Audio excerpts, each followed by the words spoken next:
네, 하나님이 통치하신다. 하나님이 통치하신다. 이런 제목으로 하나님 말씀을 나누도록 하겠습니다. 오늘 본문에 보시면 6절 끝에 이런 말씀이 있습니다. 6절을 쭉 보면 또 내가 들으니 허다한 물의 음성과도 같고 많은 물소리와도 같고 큰 우레소리와도 같은 소리로 이르되 할렐루야 주 우리 하나님 곧 전능한 신이가 통치하시도다. 이런 말씀이 나옵니다. 오늘 이 말씀, 오늘 본문의 말씀 속에서 이제 하나님의 통치가 두 가지로 나오는 것을 보게 됩니다. 하나는 음녀 바벨론에 대한 심판입니다. 물론 이 부분에 대해서 어제 본문까지 해서 충분히 그 내용을 다루었습니다. 오늘 한 번 더 이 음녀 바벨론이 멸망한 것이 성도들에게 어떤 의미가 있는가, 이런 것들을 좀 살펴봅니다. 이제 시편 42편에도 보면 이런 말씀이 끊임없이 나옵니다. 사람들이 이런 말을 한다는 거죠. 너의 하나님이 어디 계시냐? 하나님이 살아계시냐? 하나님이 살아계시면 어떻게 악인들이 이렇게 득세할 수 있고 죄인들이 세상 말로 저렇게 잘 나갈 수가 있냐? 하나님 안 계신 거 아니냐? 너 예수 그렇게 열심히 믿을 필요 없어. 이런 도전을 받는다는 것이죠. 그래서 시편 기자는 주야로 내 눈물이 음식이 되었다. 이런 고백을 합니다. 근데 여기에 대해서 하나님이 어떻게 이 세상을 보시느냐? 악인들을 반드시 심판하신다. 그 때가 있다는 것이죠. 자, 오늘 본문이 그 심판을 어떻게 말씀합니까? 21절에 보면 힘센 천사가 큰 맷돌 같은 돌을 들어서 바다에 던지면서 큰 성 바벨론이 이같이 비참하게 던져져 결코 다시 보이지 아니하리로다. 여러분, 우리가 바다에 돌 던지면 그 돌 다시 볼 수 있습니까? 다시 못 보죠. 마찬가지로 이 바벨론, 세상에서 결코 멸망하지 않을 것 같은 세상 나라, 당시로는 로마를 상징하죠. 이 세상의 권력이 이렇게 망해서 다시는 일어서지 못할 것이다 라고 말씀을 합니다. 이게 예레미야서에 대한 인유입니다. 인용해서 비유한 것인데, 예레미야서 마지막 51장 63절과 64절을 제가 한번 읽어드리겠습니다.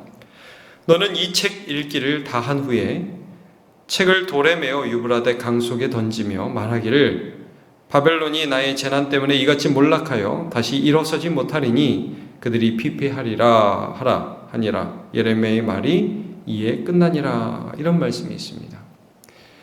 예레미야 선지자가 예레미야 선지서를 끝내면서 책을 기록한 다음에 그거를 돌에 메어서 이렇게 쫙 던진다는 말씀이죠. 그러면서 바벨론이 이렇게 멸망할 것이다. 이 예언적 말씀으로 예레미야서가 마칩니다.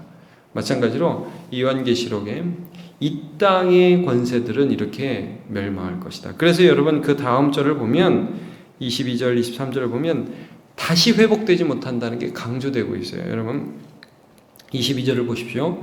검은 고 타는 자와 풍미하는 자와 퉁소 부는 자와 나팔 부는 자들의 소리가 결코 다시 내 안에서 들리지 않냐고. 그 다음에 또 뭐가 안 됩니까? 세공업자들, 그렇게 우상을 만들고 금은 보석을 만들던 그런 세공업자들이 결코 다시 내 안에서 보이지 않냐고. 맷돌 소리가 결코 다시 들리지 않고 등불빛이 내 안에서 비치지 않냐고. 신랑과 신부의 음성이 결코 다시 내 안에서 들리지 아니하리로다. 하나님이 보이지 않는 것 같고 하나님이 아무 일을 하지 않는 것 같은데 하나님이 통치하신다. 그러면 왜 이런 심판을 하시느냐? 맨 끝절에 이런 말씀이죠. 24절. 선지자들과 성도들과 및 땅 위에서 죽임을 당한 모든 자의 피가 그 성 중에서 발견되었느니라 하더라. 하나님이요, 성도들을 어떻게 대우하는지를 보고 계셨다 이거죠. 하나님 어디 있어? 하나님이 계시기는 계셔. 내 아픔을 알아? 하나님이 아신다는 거예요. 이 말씀은 요한계시록 6장 9절과 10절에 대한 응답입니다. 제가 계시록 6장과 10절을 읽어드리면 거기 인을 뗄 때, 다섯째 인을 뗄 때 이런 일이 있습니다. 다섯째 인을 떼실 때에 내가 보니 하나님의 말씀과 그들이 가진 증거로 말미암아 죽임을 당한 영혼들이 제단 아래에 있어. 그러니까 순교자들이 제단 이제 죽임을 당하고 제단 아래에서 하나님 앞에 이런 말씀을 합니다. 10절 큰 소리로 불러 이르되 거룩하시고 참되신 대주저여 땅에 거하는 자들을 심판하여 우리 피를 갚아주지 아니하시기를 어느 때까지 하시려 하나이까. 주님, 저 악인들을 언제까지 그냥 놔두실 것입니까? 하고 순교자들이 울부짖는다는 거죠. 근데 그때 주께서 아직 잠시 동안 쉬되 그들의 동무종들과 형제들도 자기처럼 죽임을 당하여 그 수가 차기까지 하라, 이런 말씀을 하십니다. 하나님이요 기다리신다는 거예요. 여러분, 예수님도 그런 말씀하시죠. 가라지가 이렇게 같이 자랐는데 어떻게 할까요? 베어버릴까요? 아니, 추수 때까지 기다려라. 혹시 가라집에다가 알곡까지 벨까 두렵다. 놔둬라. 나중에 함께 베어버리자. 여러분, 하나님이 보고 계시다는 거예요. 성도들에게 이 믿음을 주시는 것입니다. 그래서 오늘 이 19장 가시면 이 하나님의 심판을 1, 2절 보시죠. 이 일 후에 내가 들으니 하늘에 허다한 물에 큰 음성 같은 것이 있어 이르되 할렐루야 구원과 영광과 능력이 우리 하나님께 있도다. 그의 심판은 참되고 의로운지라. 음행으로 땅을 더럽게 한 큰 음녀를 심판하사 자기 종들의 피를 그 음녀의 손에 갚으셨도다. 자기 종들의 피를 그 음녀의 손에 갚으셨도다. 여러분, 하나님이 보고 계십니다. 이 땅에서 우리가 성도로 살아갈 때에 이 당하는 고난이 있잖아요. 여러분, 무릇 경건하게 살고자 하는 자는 고난을 받으리라. 바울 사도가 말씀했지 않습니까? 내 이름 때문에 누가 너희를 욕하고 픽하고 박해하면 하늘에서 너희 상이 크다라고 말씀했는데 하나님은 보고 계시다는 것이죠. 그래서 불쌍한 심판이 아니라 의로운 심판을 행하신다라고 말씀을 해주고 있는 것입니다. 그래서 계속 찬양이 나옵니다. 여기 이제 계속해서 할렐루야 찬양이 나오지 않습니까? 그래서 이제 우리 핸델의 메시아에도 할렐루야 이런 부분이 있는데 이 할렐루야 찬양이 19장이 계속 나오는 겁니다. 그래서 3절도 보시면 두 번째로 할렐루야 하니 그 연기가 세세토록 올라가더라. 이거 구약 성경에 에돔이 멸망할 때의 전경들을 따서 인유한 것입니다. 인용해서 비유한 것입니다. 에돔이 멸망할 때 연기가 막 올라갔거든요. 자, 4절도 보시면 24장로와 네 생물이 엎드려 보좌에 앉으신 하나님께 경배하여 이르되 아멘 할렐루야. 여기다 할렐루야 찬양이 나오죠. 보좌에서 음성이 나서 하나님의 종들 그를 경외하는 너희들아 작은 자나 큰 자나 다 우리 하나님께 찬송하라. 그러면서 좀 전에 우리가 6절 7절 볼 때 나왔던 이 하나님의 통치하심에 대한 찬양이 나옵니다. 우리가 왜 하나님을 찬양하냐면 하나님이 안 보이는데, 하나님 때로 안 계신 것 같은데, 아니 이런 일들이 있는데 하나님 뭐 하시느냐고 원망하는 마음이 드는데 알고 보니까 하나님 다 보고 계셨다는 거예요. 하나님 다 알고 계셨다는 것을 지금 말씀하고 있습니다.